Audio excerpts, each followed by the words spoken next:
Big Boss 8 infinity of fun and emotion. నేను షాక్లో ఉన్నానండి. విరిగిపోయింది అసలు. శక్తి క్లాన్ కూడా ఈ టైప్ ఆఫ్ షాక్లోనే ఉంది. అండ్ హౌస్ మేట్స్ కూడా అర్థం కాలేదు ఏం జరిగిందో. హౌస్ మేట్స్ శక్తి క్లాన్ అసలు ఏం జరుగుతుందా అని ఆలోచించేటప్పుడు అంతా జరిగిపోయింది అసలు. అసలు మన నిఖిల్ ఈ డెసిషన్ తీసుకోవడానికి మూల కారణం ఎక్కడ?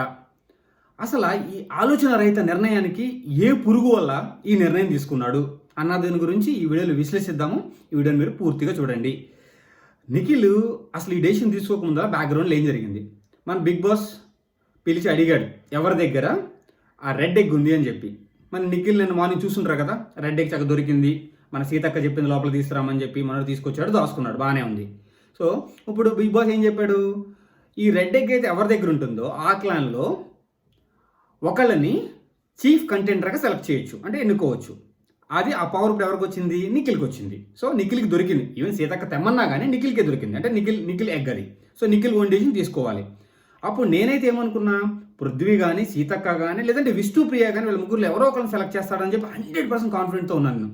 నా మైండ్లో ముగ్గురు పేర్లు దొరికింది. ముగ్గురు ఎవరిని సెలెక్ట్ చేస్తాడని చెప్పి సడన్గా లేచి సోనియాకి రెడ్ ఎగ్ ఇచ్చేటప్పటికి బ్లైండ్ బ్లాక్ అండి. నేను కూర్చున్నామండి, ఒక్కసారిగా షాక్ అయ్యా.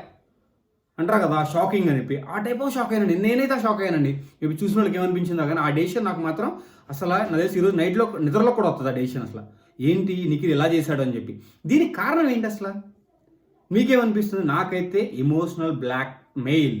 ఎందుకంటే మన నిఖిల్ ఎమోషనల్గా వీక్, అది మనం ఆల్రెడీ చూసాము. దాని నుంచి బయటపడుతున్నాడు అనుకున్నా కానీ పడలేదు.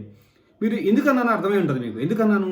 మార్నింగ్ నుంచి మన నిఖిల్ సోనియా వెనకాల ఎలా తిరుగుతున్నాడు? నిజంగా కుక్కలాగా తిరుగుతున్నాడు. ఎలా? ఎందుకు? ఆ ఫ్రెండ్షిప్ని బ్రేక్ చేయకూడదు, రిక్వెస్ట్ చేసైనా సరే మళ్ళీ దాన్ని అతికించుకోవాలి అన్న ఉద్దేశంతో వెనకాల తిరుగుతున్నాడు. మరి సోనియాకి ఏం చేసింది? అస్సలు కొంచెం కూడా పట్టించుకోలేదు. కానీ ఈ రెడ్ ఎగ్ యొక్క ప్రయోజనాలు తెలిసిన తర్వాత గబగబ బెడ్రూమ్ పరిగెత్తుకుంటూ వచ్చి ఏదో డిస్కషన్ జరుగుతుంటే సీతక్కతో గబ వచ్చి సారీ చెప్పేసి వెళ్ళిపోతుంది. అసలు ఎంత టాక్టికల్ అండి అసలు. అలా ఎలా చేస్తుంది అసలు? అంటే ఇండైరెక్ట్గా రెడ్ ఎగ్ నాకు కావాలని చెప్పి హింట్ ఇచ్చింది నిఖిల్కి.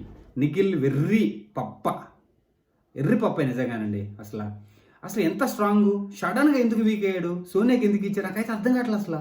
అంటే ఇప్పుడు ఏమవుతుంది? బయటికి ఎంత బ్యాడ్ ఇంప్రెషన్ వెళ్తుంది నిఖిల్ మీద. నిఖిల్ ఇలాగే ఉంటాడు అంటే ఎవరైనా ఎమోషనల్గా బ్లాక్మెయిల్ చేస్తే, మెయిన్గా సోనియా బ్లాక్మెయిల్ చేస్తే లొంగిపోతాడు, తన ఓన్ ఆటను కూడా వదిలేసి సోనియా వెనకాల తిరుగుతాడు. అంటే ఎంత బ్యాడ్ ఇంప్రెషన్ అండి అసలు. సోనియాకి బ్యాడే, మన నిఖిల్కి బ్యాడే. సోనియా బ్యాడే అని నేనైతే ఫీల్ అవును. ఎందుకంటే ఆమె చేసే పనులు అలా ఉన్నాయి. ఆమె పెద్ద తోపు ఆట ఆడిందా? లేదు తోపు కంటెస్టెంటా? మిగతా వాళ్ళందరికంటే బాగా ఆడిందా? అసలు ఏం ఆడింది అసలు? నోటు దోలు తప్ప, ఎప్పుడైనా నోటు దోలుతో గొడవలు తేవడం తప్ప టీంలో ఏం ఆడింది? అసలు ఎందుకు ఇచ్చాడు అసలు? అంటే నిఖిల్ ఎమోషనల్లీ వీక్. ఈ ఎమోషనల్ వీక్ క్యాండిడేట్ టాప్ 5కి వెళ్ళాలని కోరుకోవడం ఎంత అత్యాస. అది మాత్రం నాకు అనిపిస్తుందండి. ఒక్కొక్క క్యాండిడేట్, నేను అభి, ఈరోజు నిఖిల్. ఏంటి అసలు ఇది? మంచి క్యాండిడేట్స్ అందరూ ఎలా ఉంటే నాకు ఆ Manikanta straight forward Manikanta better అనిపిస్తుంది. పృథ్వీ బెటర్ అనిపిస్తుంది. యష్మి కూడా బెటర్ అనిపిస్తుంది. ఇప్పుడు ప్రేరణ కూడా బెటర్ అనిపిస్తుంది వీళ్ళందరికంటే.